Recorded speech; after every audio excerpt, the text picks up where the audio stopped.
A warm welcome back onto the program. It's still the conversation on Lagos Television. Of course, today we will attempt to find solutions to some of the issues, of course, in addressing cyber fraud or cyber crime, like we might like to call it. On the program today, we just have a tech expert who will be offering his expertise on this particular topic. And today, we're glad to welcome the CEO of Wimika RMS Technologies, of course, Murakinyo Animashaun is here in the studio.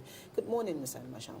Thank you. Thank you so much for being here on the program. It's a pleasure to be here. Good morning, everyone. Good morning. We're taking a look at cyber fraud, cyber crime in Nigeria. We do know that this is one of the biggest challenges at the moment. Of course, so many other things in the cyber world, but let's deal with this particular situation because it is actually causing a lot of people pain, especially people who will wake up and say, oh, 1 million naira got missing from my account. Oh, I don't know how this happened. Some would think, could it be a connivance with bank officials, or could it just be a case of people being careless with their accounts?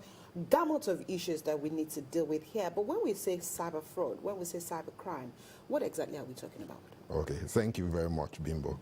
I like the word you use, gamut, because it actually captures how wide the problem is. Wow. And when we are talking about cyber fraud, I like to simplify it. Is the use of fraudulent means, that is deception, and other kind of means to make financial gain or to cause financial loss for someone who is using a cyber platform or a digital platform. Wow. So in a nutshell, that's what it is. It must be cyber-based, and it must involve a loss, a financial loss. If it doesn't, then it doesn't qualify as cyber fraud. Okay, a loss and someone else's gain. Obviously. Definitely. It's almost like a zero-sum game. Exactly. When somebody loses, somebody gains. Another person is gaining. Yeah. Okay, is that why financial institutions are usually the target by these cyber criminals? And do you think the way they protect our data is so porous that these cyber criminals usually have access, and they always think ahead of these financial institutions to take people's money away? Okay, so the rule in crime is crime follows where the money goes. The money is in the banks. Back in the days, people would do a heist, organize a robbery, go to the bank, blow open the vault. But that's not necessary anymore. Because even the money we spend, most of us, we spend digital money. When was the last time? There are some people that haven't touched a physical cash in a while, but they are transacting. So more and more, even money is moved into becoming a digital platform, a digital currency, whether we like to call it that or not. So because of that, naturally, criminals follow that same pattern. They just follow where the money is. The money is now in the digital space, and they've just, naturally migrated to it. Like bees to honey. It's just a simple fact of how it works. Now, talking about what the banks are doing, it's not a one-person responsibility, and that's one of the things we must understand and address. We can't just put the responsibility on the banks, because in between the bank and the user, there are even other channels and providers. So there is a telecoms layer, there may be an ISP layer, and all of that. So that's why one of the things that needs to be done is actually to create some kind of collaboration that looks at this problem from end to end, rather than just in silos. So the bank is looking at it from the bank's point of view, the telecom provider is looking at it from their own point of view, the law enforcement agency is looking at it strictly from the arrest and prosecute point of view. So, but what we need is, because it's a multi-dimensional problem, and one of the things I say is that unless you dimension a problem properly, you're likely to profile the wrong solutions or ineffective solutions. It's a multi-dimensional problem, requires a multi-dimensional solution. Until we sit down and begin to come up with a solution that cuts across the different dimensions of the problem, we won't crack it. Murakinyo, the fear here is, if I'm keeping my money in a bank and I can't sleep because I'm not sure what's going to happen, where there is a chain of how these things can be compromised. But the banks are also doing all they can to strengthen their security. Again, you mentioned IP, servers, middlemen here and there. So if, for a layman or for somebody who has money in these institutions, how best can you guide? Is it through the use of your ATMs? Because again, you hear, I've never used my ATM on a POS machine, and yet my money disappeared. So what are some of these practical solutions or some of these things that people need to also pay attention to?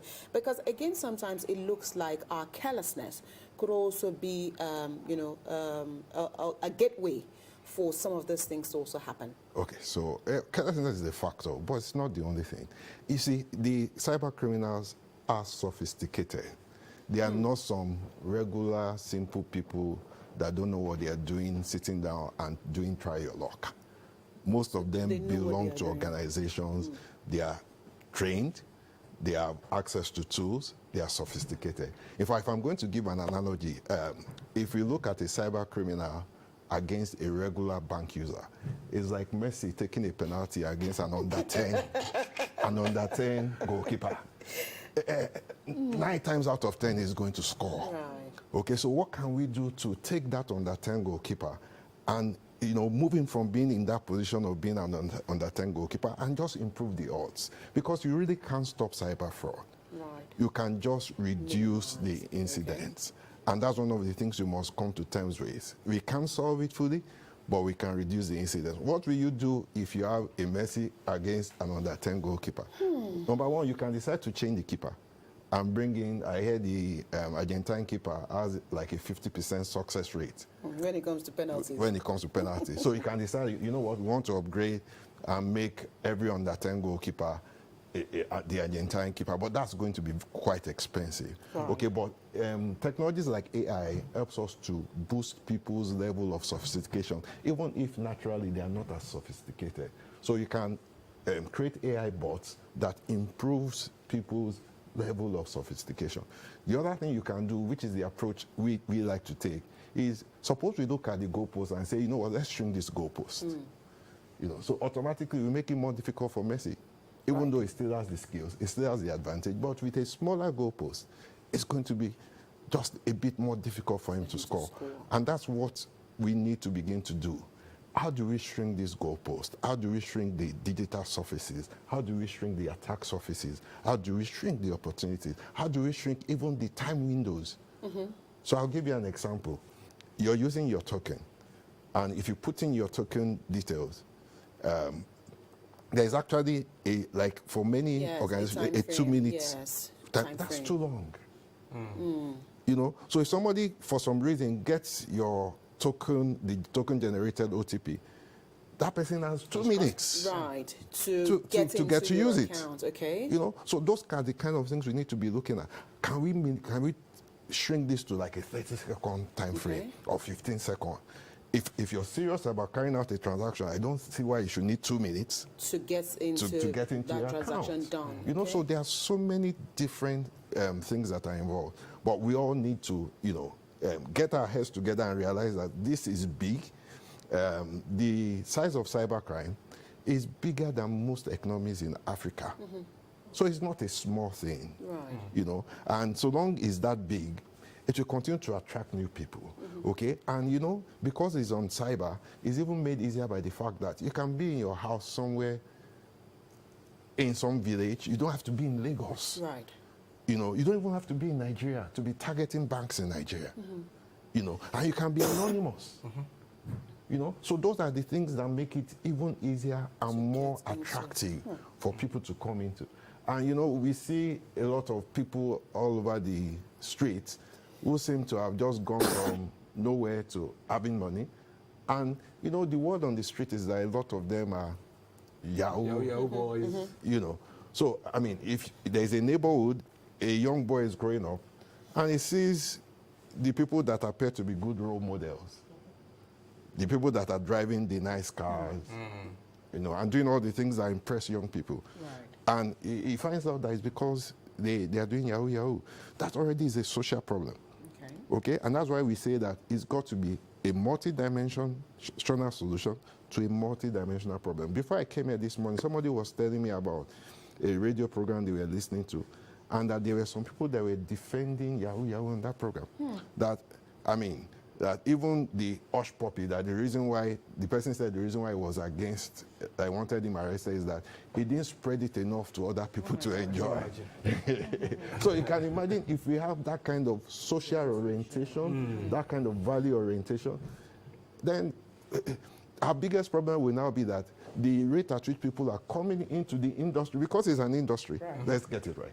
The rate at which people are coming into the industry will not be matched by the rate at which we are pushing against cyber fraud. Okay, what are those things that we do as individuals or as an organization that makes us vulnerable to these cyber criminals? And do you agree that when it comes to data protection, we have some disturbing level of porosity? In Nigeria, definitely. If you're a cybersecurity expert, Nigeria is notoriously porous for data protection, not data protection policy. Our policy is excellent, by the way. Our NDPR, is mirrored after the GDPR and is quite good. But the problem with Nigeria, as many of us know, is usually not policy, it's enforcement. Enforcement is not good enough. It's implementation. Implementation is not good enough. Recently, not so recently, in late last year, somebody came across what we call an AWS bucket.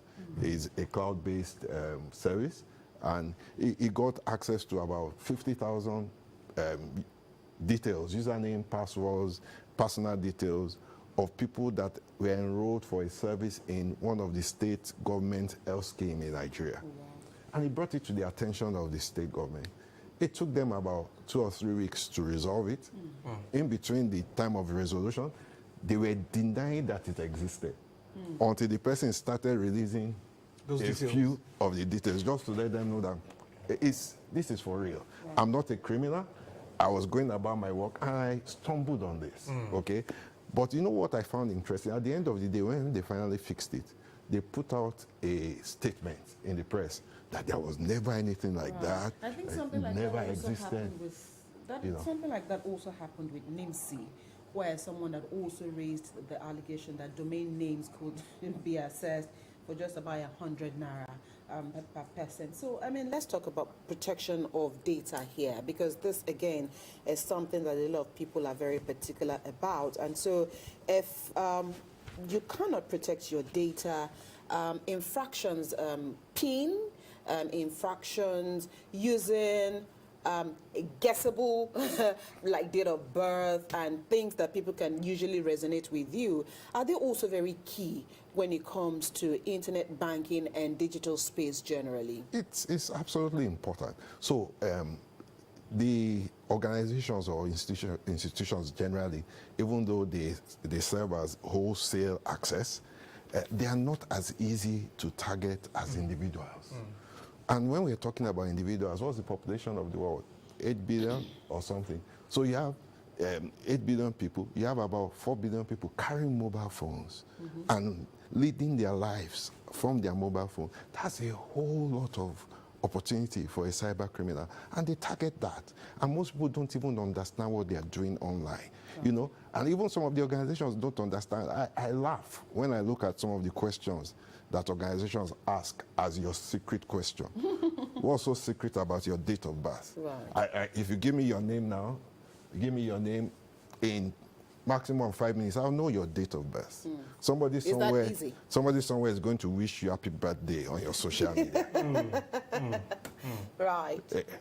If I begin to trace it, I'll know when they wished you your 40th or 30th birthday or 25th birthday. So from there, I know your date of birth. Yeah. So without even realizing it, there's a lot of information out there. Right. Okay. And cyber criminals, they know how to make use of all of that information. You said something about somebody doesn't have a debit card, and yet a transaction is carried out. Okay. So there are some things that are called, there's something that's called identity theft. So if I have all your information, I go to I know NIMSI doesn't even like this. I go to the NIMSI site, pay 100 naira, get all those your details. I can actually request for a card in your name. But it has all the card details that I need to carry out a transaction online. and I carry out that transaction. Obviously, the person that owns the card will say, I never requested for a card. I don't have a card. Why is this happening? Right. But somebody stole the person's ID and was able to present the ID to Well, how vulnerable can we be in that situation, and how can things like this be guided and guarded against? I mean, identity theft, I know it doesn't happen only in Nigeria. It's a global thing. Yeah. But I'm sure that other countries are also looking at ways to nip this in the bud. So in Nigeria here, what are some of the things that, of course, the concerned authorities should be looking at so that issues around identity theft can also be nipped in the bud? Okay, so number one thing I would say is collaboration. Okay, so if a cyber fraud incident occurs, who tells the story? Most people don't even want to report it. Right. So if you're not reporting, how do we get data? How do we get intelligence? How do we know that this is how Bimbo was targeted? And use that to ensure that other people are aware. And if they are targeted the same way, they can respond in the right way. Okay, so that's missing. Collaboration is missing, and it's huge. It's a huge part of it. Apart from collaboration, I mentioned something the other time about shrinking the goalpost. So we've got to look at the entire system and say, you know what, there's no way we can stop Messi from scoring against this under 10 goalkeeper. But maybe if we shrink the goalpost, we just make it a bit more difficult. And there are technologies that can help us to shrink the goalpost. Okay. We need to apply technologies, okay? And beyond technologies, I tell people that sometimes we focus so much on the technologies and the infrastructure that nobody gives enough thought to the individual. So by the time the banks and everybody has done the best they can to prevent you from being a victim of cyber fraud, and you still end up as a victim, so what happens to you next? At that time, your interest is not in the technology. You've lost ₦1 million. Maybe you are planning to pay house rent or something, or school fees, and all that pressure comes on you. Your interest is not in, okay, so we are going to give you a technology that will prevent. No, at that point, the only interest you have is, how do I recover my money? Okay. So why is the cyberspace so difficult to protect or police, and what are those technology updates that we need to use from time to time to at least be ahead of these criminals? We can't be ahead of them. let me just put that out. We can't be ahead of them. We cannot be ahead of them. For every technology that's available that you use, they also use the same. So that's a mistake we can't make. Cyber criminals have access to the same technologies, and they spend more time. It's their craft. It's their business. Okay, defending yourself is not your business. That's not your primary business. Your primary business is broadcasting. You're going to focus more of your time on broadcasting. Okay? So you can't be spending as much time as they will spend on attacking you. It's a full-time business. Okay, that's their profession. It's not a side hustle. Also, it's their main job. Okay? So you've got to, come to terms with that, and do a lot of little things just to reduce, the chances of becoming victims. The banks have a role to play. The government has a role to play. Individuals also have to have a role to play. We cannot deny that. People just think that it's the bank's fault. No, it's not. Sometimes we are careless. We are careless. Sometimes it's not even carelessness. There are some things that are called info stealers. Okay, you download the game, you do not realize that the game is malicious. Every time you want to type in anything, and some of these games have become some of these malicious games have become so intelligent that you will not even know they are there. Probably cloned.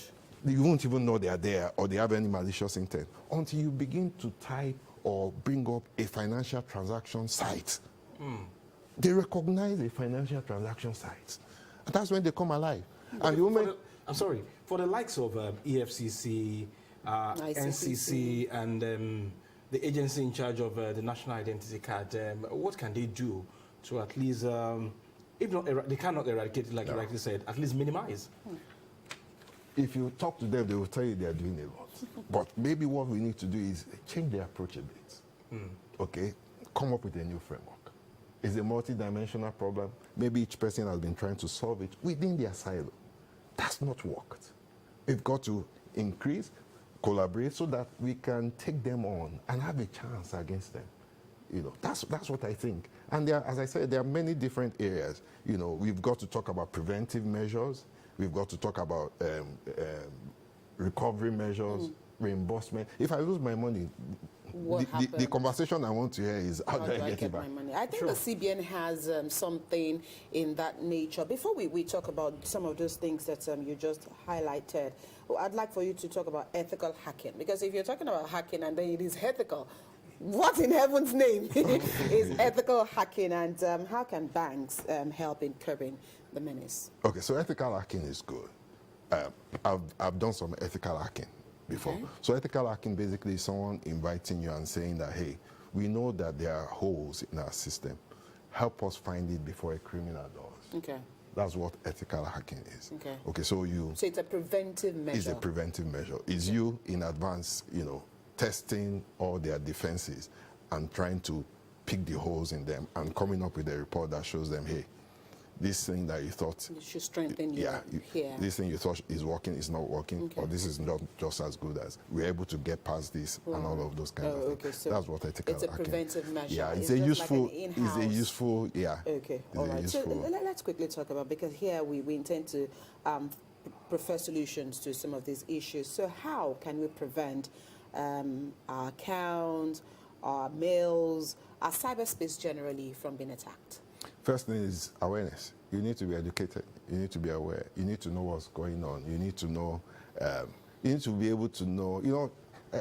I'll use a simple analogy from the medical field. When you touch a child and the child's body is warm, is an early indicator that something is wrong. going on. Okay, so we need to understand early indicators.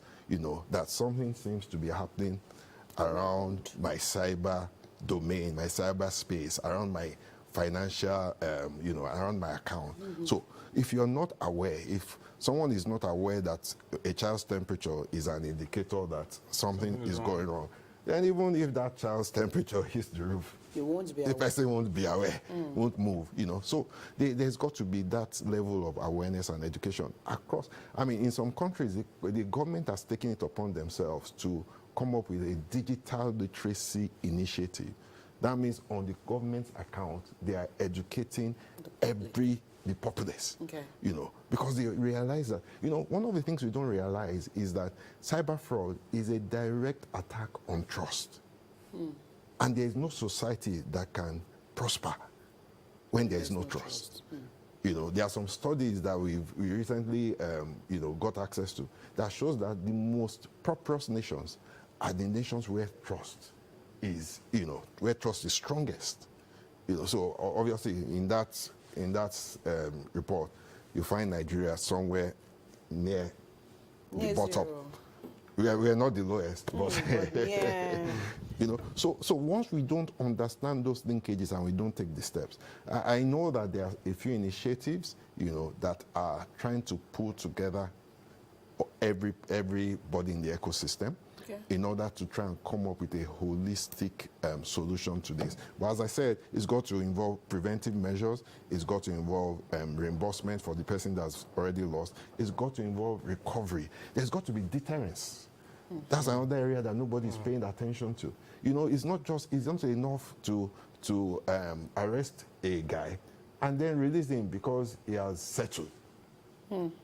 We've got to make examples so that the new set of potential cyber criminals, they realize that, And there are many of them. but we've got to make them realize that even if you get the money, I was giving a talk recently, and I asked the question, why is it that criminals avoid shooting policemen overseas? And the reason is very simple. If you shoot a policeman, the police will use every resource find at you. his disposal to get get Find you. you. Why do they do that? Because they want to create a deterrence. You don't touch our guys. Now, if we have cyber criminals where no matter how long it takes, they are going to get you. And all that money that you think you've got, you're not the one that will enjoy it. Then it won't be so attractive to young people again. Because nobody wants to be looking over his back at every point in time. Right. But now it's almost the like a in free thing. passage. Okay, but aside from those measures that you have indicated that government should put in place as on individual basis now, Yeah. what are those things that we need to do as well so that we do not compromise our data and information? As I said, the first thing for individuals is awareness. When you have awareness, then you will understand some of the things you need to do. There has got to be cyber hygiene. Okay, there are people that use software that's so outdated. Nobody is providing any security fixes for those software. Okay, those software can be easily manipulated by cyber criminals. Okay, you've got to use some technology. Okay, so again, let's come to one of the kind of things that people are dealing with now. I mentioned earlier that cyber criminals are sophisticated. They are using AI to generate people's voices. People like you are in trouble because you are public figures. Okay, so all somebody needs to do is go to one of the programs you've done online, And pick it. pick your voice, and then use AI to create what you did not say. Okay, and then they use it to make a phone call. Right. And you know, the first thing we do when somebody calls you is identification. Of the voice. Yeah. So, but when the voice is actually your voice saying something different, how do you deal with that? know? Okay, so that's why I'm saying that there's a level of sophistication that is going to be pretty difficult for people to deal with. They need technology that can help them to identify that this is AI generated. Okay. Apart from that, people need to understand that you don't. In fact, we have to come to the era of zero trust, where okay, I've heard you, but I will verify.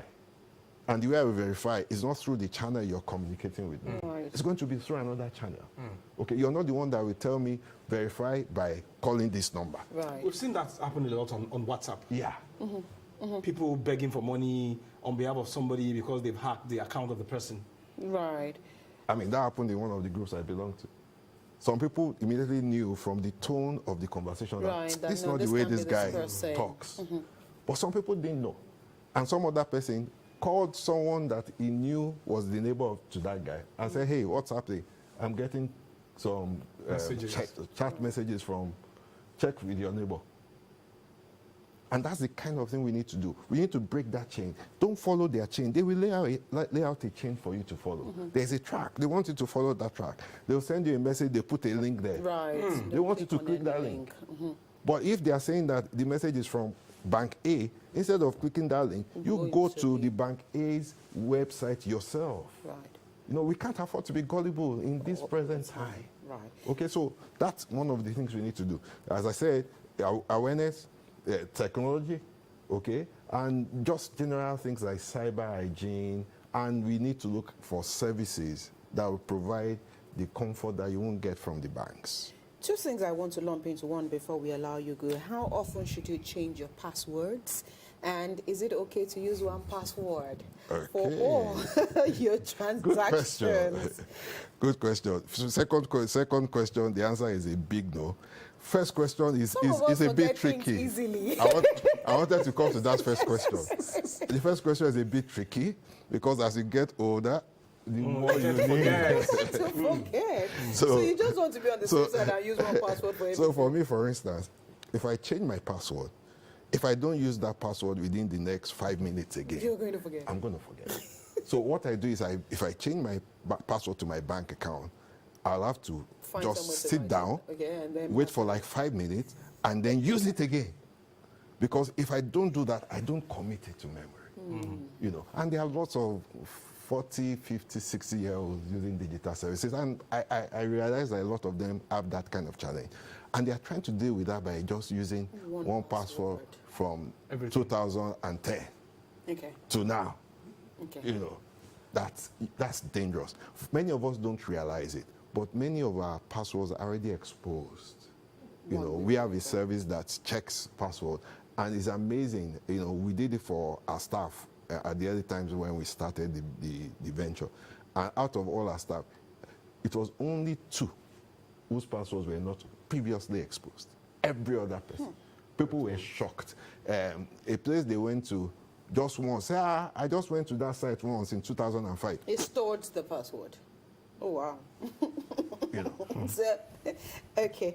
Another thing crossed my mind, because I think this has been happening to me for a while now. So my Microsoft email keeps getting compromised.